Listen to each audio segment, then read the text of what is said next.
Good evening, everybody. It is Sunday, March 15th, 2026, and welcome to a special edition, a late night Sunday edition of Douglas Now Live. I'm Robert Preston Jr., live in the Douglas Now studios on West Walker Street. Today is, of course, as I just mentioned, March 15th. That is the Ides of March. The Ides of March, kind of a neat day all the way around for me. One, because I'm a history buff and it is a very significant day in terms of history, but also because it is my lovely and beautiful and sweet and wonderful and all those superlatives you can think of, wife Heather Preston's birthday today. I will not tell you how old she is. Now, I do not think she's old enough to be embarrassed about her age, but I understand the decorum of not mentioning a lady's age, so I will not say that. Although I will say that she certainly does not look as old as she is. That may be kind of a bad statement to make, but she looks much younger. Let me put it that way. She looks much younger than she is. And that says a lot, having put up with me and my children for the last 28 years. Yes, later this year in September, we will celebrate our 28th wedding anniversary. And if you do the math, she has been involved with me in some shape, form, or fashion over half her life. And I would not wish that on anyone. It has not been a very easy existence for her at all. So while today is her birthday, it's good that it falls pretty much in the middle of the month, because we celebrate Heather's birthday the entire month of March. March is Heather Palooza at our house. And it goes from March 1st to March 31st. She makes sure of that, and she deserves it. She absolutely does deserve it. But it's also significant for another reason. It is, of course, Heather's birthday, but the Ides of March is also the day that Julius Caesar, the Roman dictator, was killed in 44 BC. He was killed by a group of conspirators. The conspiracy had gone on for about a year. They took about a year to plan his death. He was 55 years old at the time. He was attacked by about 23 people and stabbed to death. Now, some people say he died in silence. Some historians say he died in silence. Others say that when he saw Brutus, and of course Brutus may be the most familiar, maybe the most famous or infamous of the conspirators.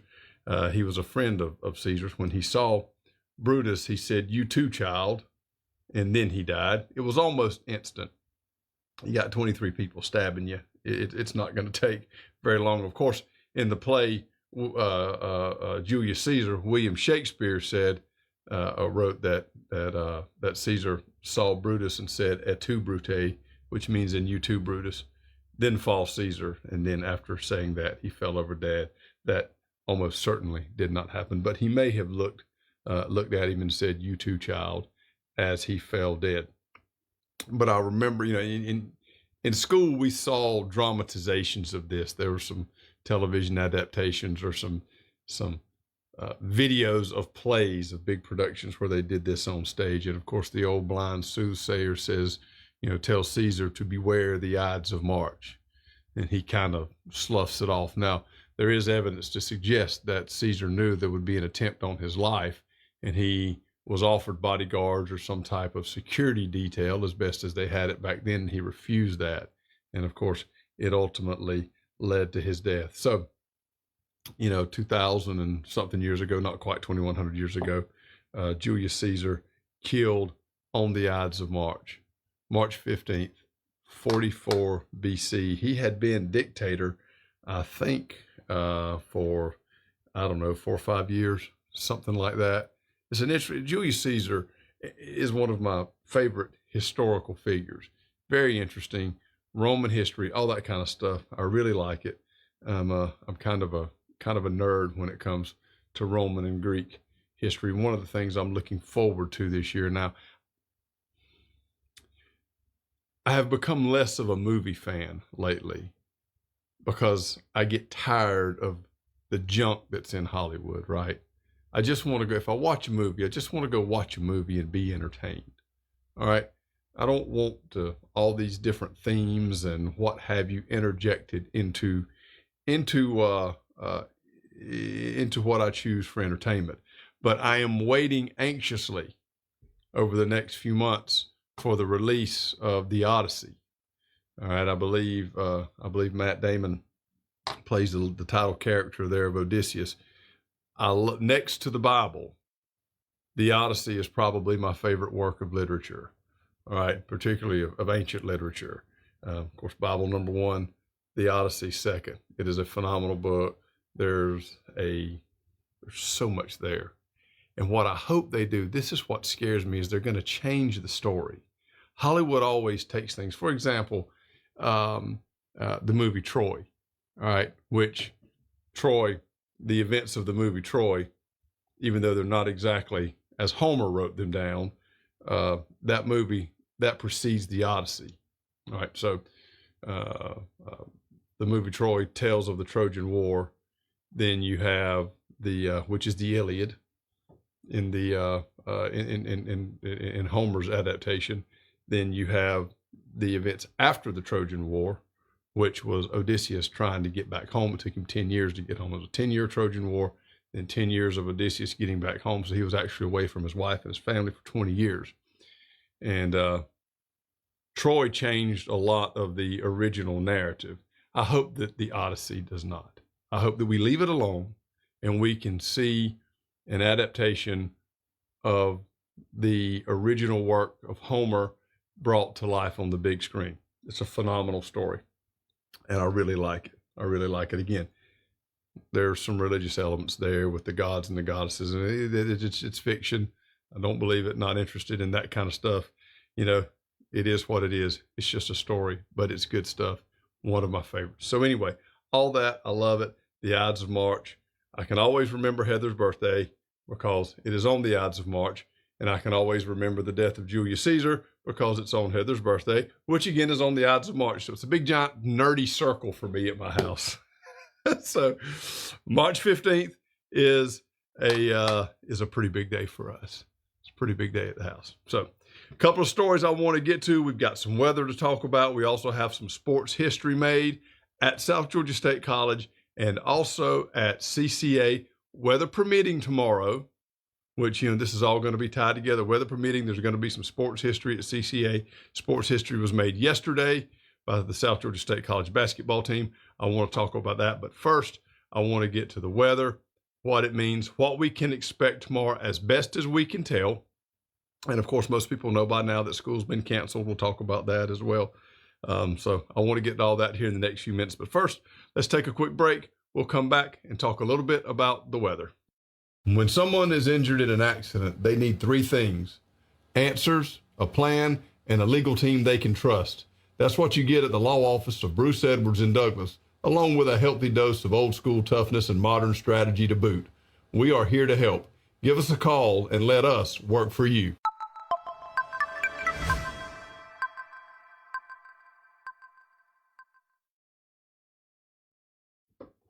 Welcome back. So again, by now, most people know that school has been canceled for tomorrow because of the possibility of severe weather.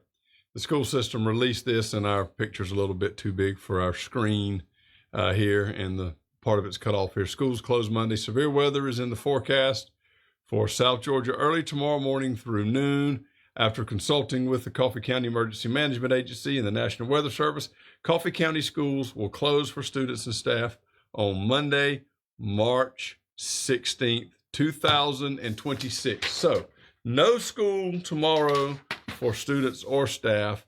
What are we looking at? Again, our picture here is cut off, but there is an enhanced risk, which is a level 3 out of 5. You can see it broken down. That's what this color means. The green down here, you get below St. Augustine into Palm Coast.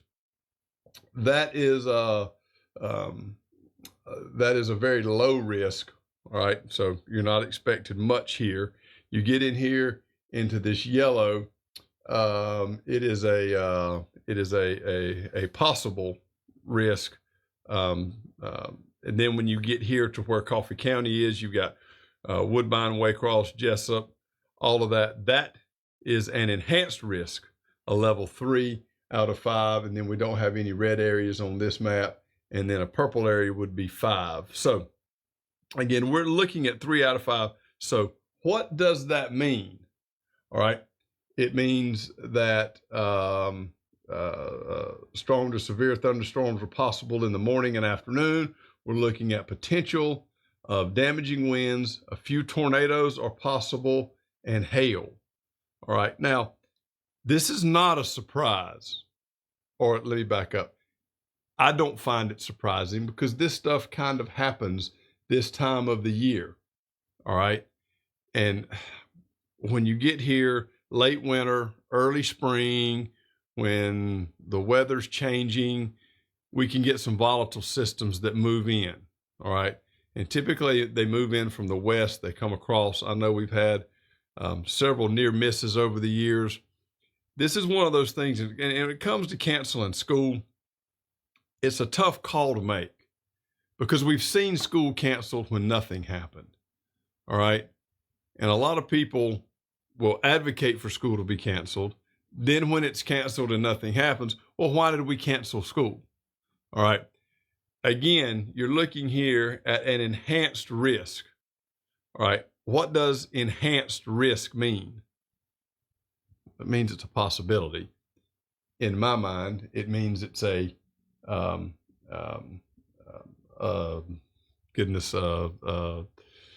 better than average chance, but not a slam dunk. All right. And according to the key here, an enhanced risk is several severe thunderstorms will produce very large hail, damaging winds, and/or tornadoes, similar to intense storms you may only see once or twice per year. So where is it going to be? You've got a pretty large area here. So I would doubt that this entire area is going to have these types of storms. On a positive note, they usually don't last very long. They move in, they move out in a hurry. But while they're here, they can be very damaging and they can cause a lot of problems. And a lot of places went and canceled school earlier in the day. I was following some of this, and a few of our neighbors directly to the west, Tift County, for example, went ahead and canceled school several hours ago. Coffee was a little bit later, and I understand. I had talked to a few of the folks who were making these decisions, and they were trying to weigh out the possibilities and see exactly what it is we needed to do. They don't want to cancel school if they don't have to, but they also don't want to unnecessarily put kids at risk. So it's a little bit of a crapshoot, particularly when you're looking at a 3, at a 3 out of 5 at enhanced risk. Again, say better than average, but certainly not a guarantee. And these weather systems can do quite a bit, can move quite a bit as they're headed into the area. They jog a little bit to the north, a little bit to the south. You won't get anything. All right. But if we take a direct hit, it can get pretty intense. Now we got a little piece of that earlier this week when we had some bad weather that came in on Thursday, I believe it was. So we've already had a little bit of this. We could have more of it tomorrow, and it looks like it would be in the morning up till about lunch. We need some rain. We don't need the wind. We don't need the hail. We certainly don't need any tornadoes, but we do need the rain. So some showers would go a long way for us. Now, the part that irritates me, because you've heard me talk about this, wanting to get into March, although I know that as you know, we got about 3 weeks till Easter, and we always have some really cold weather right before Easter. Maybe the next couple of days will be it, but I doubt it. I have a feeling we'll have another cold snap after this. But as the weather moves out tomorrow, we're going to get a cold front coming in, and it's going to be cold on Tuesday, and it's going to be cold on Wednesday. I don't like that. I don't want any more cold weather, but temperatures are going to be in the mid-30s on Tuesday morning. I'm not going to get much past the mid-50s on Tuesday afternoon. Going to drop again the overnight hours Tuesday night, and then into Wednesday. Going to be a little warmer Wednesday than it is on Tuesday, and then the weather should improve as we head into the weekend. But yeah, we got some volatile weather. School canceled, Coffee County school system. South Georgia State College is on spring break. So staff will be working tomorrow, but but students will not be on campus. So again, if you attend one of the other institutions in Coffee County, we've been checking around and seeing what has been announced. When I signed on, I had not seen anything from anyone else. So Coffee County school system, no school for teachers and students tomorrow. Everybody hunker down. Our graphic here, what this says in the corner, and it's cut off, it says identify your storm shelter today. So if you are in a home or an area that you think might particularly be at risk, go ahead and identify where you can go. Go ahead and figure out a place where you can be safe. Contact family, contact friends, whoever it is you need to in order to protect yourself in the event of severe weather. Again, these systems don't normally hang around very long, but they can do a lot of damage in a hurry. And people always debate. We had the debate on Thursday. Did a tornado touchdown? Was it, a microburst of some kind? Was it straight line winds? Was it this? Was it that? Listen, if the roof is ripped off your house, if your fence is torn down, if your trampoline is sitting on the neighbor's chimney, it doesn't matter if a tornado touched down or not. It doesn't matter if it was a straight line wind. What matters is your trampoline is on your neighbor's roof. All right. So, we can debate this and get into the semantics and what have you. But at the end of the day, if it does damage, it does damage. All right. So we have still, a lot of trees down. Probably won't do as much damage as it could, if it was pre-Helene, because so much stuff is gone. But still, there are a lot of trees. The ones that didn't fall are weakened. So if we have some bad weather tomorrow and it comes in the right place, it can still do some significant damage. So everybody be careful, remain diligent. If we do get some bad weather, we will try to catch it on our tower cam. We're going to take a look at the tower cam in a minute anyway.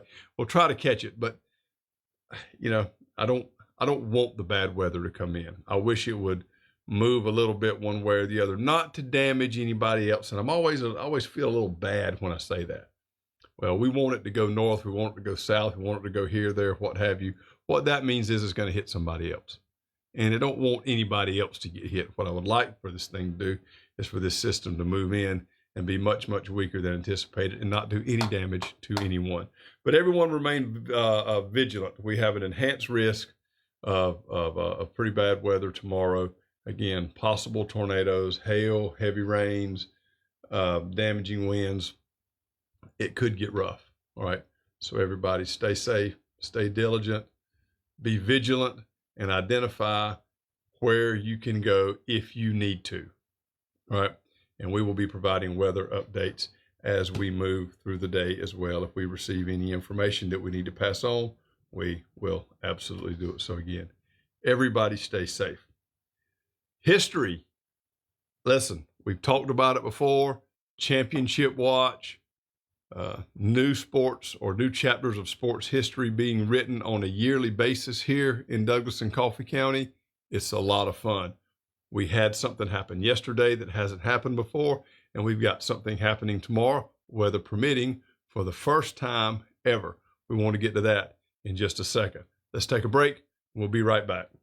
A car accident can have serious consequences far beyond the initial crash. Your life and the lives of your loved ones can be turned upside down. Missed work, lost wages, totaled vehicles, and insurance companies that don't want to help. You need a law firm that will fight for you. You've come to the right place.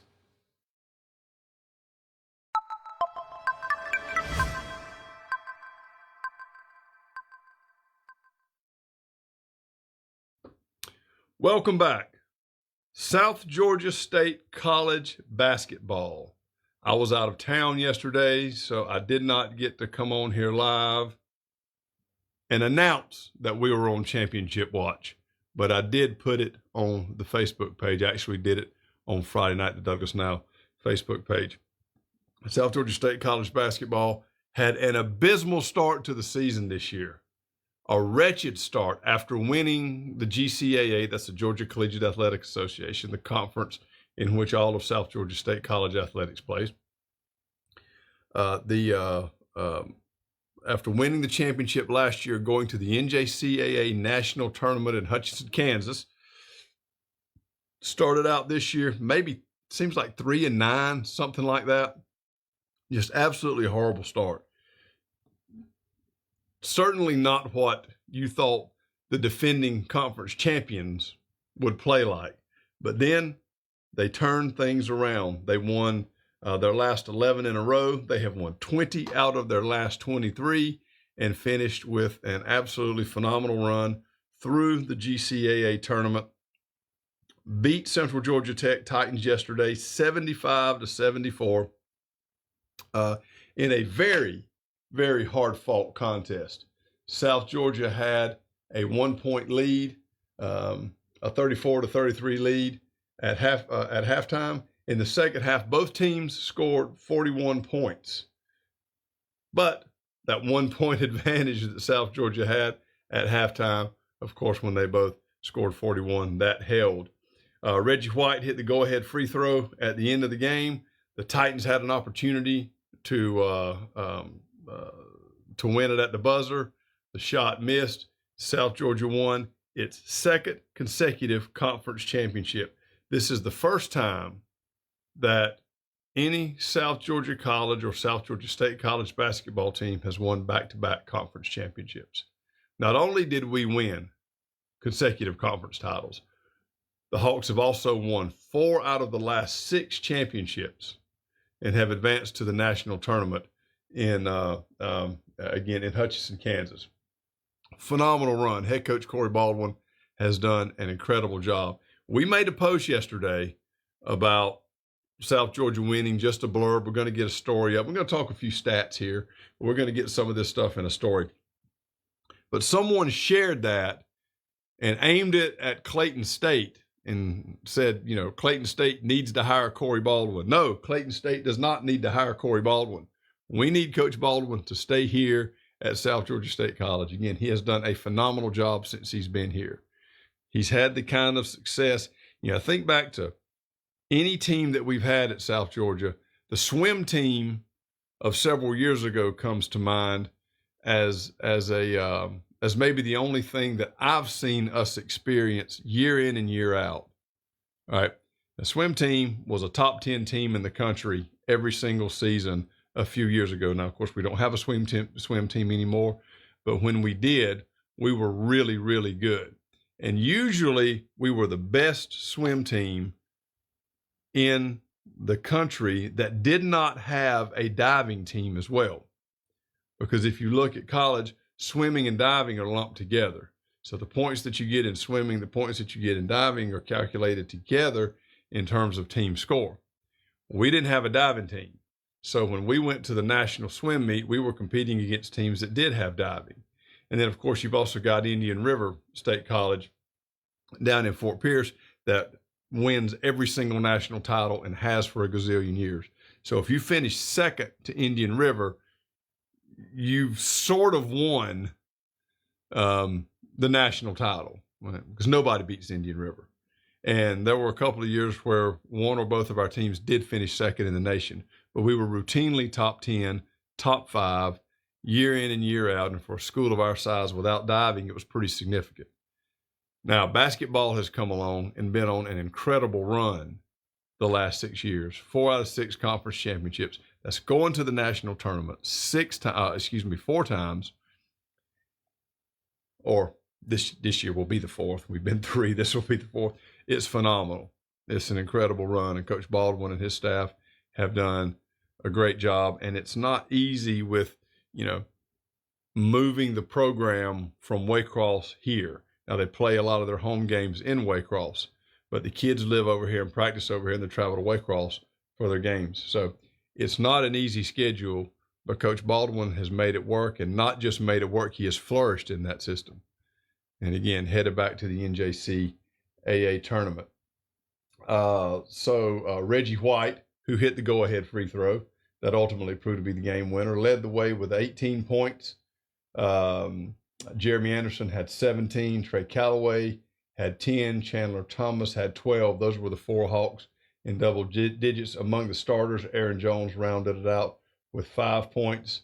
Davian Thomas had 6 off the bench. Matthew Roberts also scored 3 off the bench, and Dominic Wright had 4 in a reserve role as well. The Hawks were 40% from the three-point line. They were 4 for 10, and they were almost 70%, 25 out of 36 from the free throw line. Field goal percentage was 43.4%. They were 23 out of 53. Listen, Central Georgia Tech was the number one team going in. We were number two. So after everything that went through with the tournament and what have you, it was number one versus number two, also playing in Macon in front of Central Georgia Tech's home crowd, right? We played in their place, and we were able to win and get out of there with a 1-point win. It was phenomenal. Can't say enough about it. Great job. Congratulations to the basketball team. Congratulations to Coach Baldwin and his staff. And they're headed pretty quickly to Kansas. They got to get everything ready to go and get going. I believe that tournament is very, very soon. So I hate it for the business office at the college. They've got a lot of work to do. They've got to make some travel plans, get some tickets bought, some hotels booked, and get a pretty sizable group out there. So, but listen, it's a good problem to have. It's a good problem to have. Congratulations to the Hawks basketball team. Congratulations to Coach Baldwin, to Jeff Timothy, the athletic director, Greg Tanner, president, and all the folks around. It's a phenomenal team effort. So, a little bit of history there at the collegiate level. Also, history for CCA. We've talked about CCA with some really significant moments over the last few years. Tomorrow, weather permitting, the first ever soccer games will be played by the CCA Patriots. They've got a boys team and a girls team. Both of them this year, first year, they're playing Vidalia Heritage, 3:30 for the girls and 5 o'clock for the boys. So CCA continues to add sports. They've got a full complement of sports: track, golf, tennis, swimming. Swimming is catching on pretty well. It has been a really strong sport here in Coffee County through the rec department and through the high school, but it is spreading quite a bit as well. Tennis is doing well for CCA, golf, and of course football, with the success that they had very quickly in the resurrected football program's history. A lot of really good things are happening at CCA. And listen, like it or not, whether you're an athletics person or not, if you want to boost your enrollment, if you want to boost the presence of your school, the status of your school, the enrollment, all of that, one of the best ways to do it is adding sports. All right. It gives kids a reason to come. And when they come, they bring their family with them. They bring their brothers, their sisters, boyfriends, girlfriends, what have you. So it's a good way to boost enrollment and to boost the presence and the impact of the school. I know a lot of people don't like it. All right. Now, I'm kind of a nerd myself, and I do not want to lessen or dilute the importance of academic programs, the math club, literary competition, writing competitions, those kinds of things, FBLA, FCCLA. I do not want to be disparaging for that at all. All right. But the fact of the matter is that sports is where you get a lot of the attention. And that's what gets the headlines. And you can look in the stories up, because we post stories about the academic teams. We post stories at the high school about the robotics team. We post about FBLA and FCCLA and drama competition and things like that. And we get a little bit of feedback on that, but not like you do when it comes to sports, particularly the three major sports: baseball, basketball, and football. So that's just the way that it is. But it all works together. When you add sports, you bring in more students, you're able to add those academic programs as well. And a lot of those kids that are involved in sports, believe it or not, are also involved in those academic programs as well. So it all works together to strengthen the school, to strengthen the impact and the reach of the school. And at the end of the day, it gives kids options. It gives kids options. It gives families options. It gives everybody options. And that's what you want. You want to be able to, compare apples to apples. and we're moving in that direction with CCA. So it's pretty neat. Baseball also has its first region game tomorrow, playing First Preparatory Academy. They're supposed to play here in Douglas. They have moved that game to 6:30. They're able to do that for another reason that is a little bit of sports history in Coffee County, because they now have lights on their baseball field. CCA has not had lights ever until this year. So that gives them some flexibility. More than likely, with what's coming in tomorrow, they would have had, without lights, they would have had to go ahead and cancel the game. It may end up being canceled anyway. It just depends on what happens with this weather. But now, because they have the flexibility with lights, they can push it back and gives them a little more time to wait and see if they can get this game in. And everybody wants to play.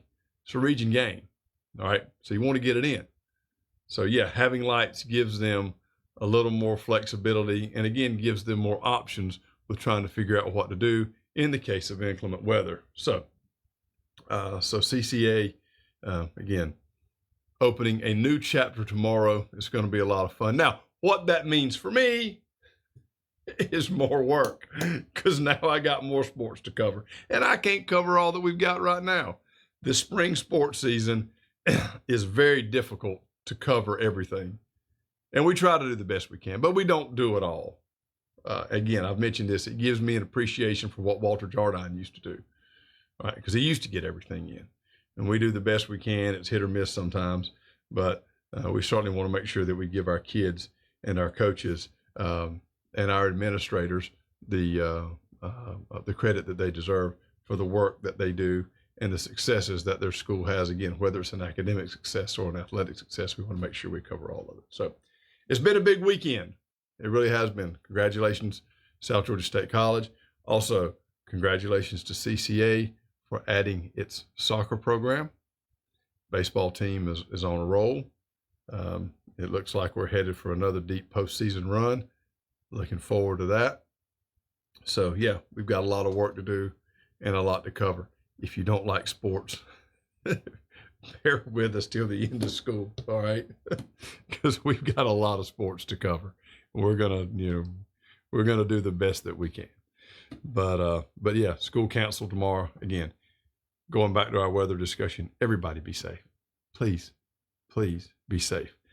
Speaking of that, let's take a look at our tower cam. You can see the tops of the trees. They're not moving a lot right now. So, there is a possibility that we might get a little bit of weather tonight, but it's not here yet. It doesn't look too terribly bad out there. Of course, it's a little hard to tell at night, but you can see the tops of the trees. They're not moving. There's not a lot happening. So I think that will be a different story. Our tower cam will tell a different story tomorrow. And if in fact we do get some weather, we will be back here with the camera on. Weather's bad, won't be able to do anything else. So we'll be huddled inside. But whatever happens tomorrow, weather or otherwise, we will be here and we will let you know. Everyone stay diligent, be vigilant. Again, if you're not going to be able to, if you don't feel safe where you are, go ahead and identify where you can go and make preparations to get there early in the event that the weather does get bad. Whatever happens, like I said, weather-wise or otherwise, we will be right there and let you know. Stay tuned to Douglas Now. We'll get it to you first. Everybody be safe. Have a great night. We'll see you next time.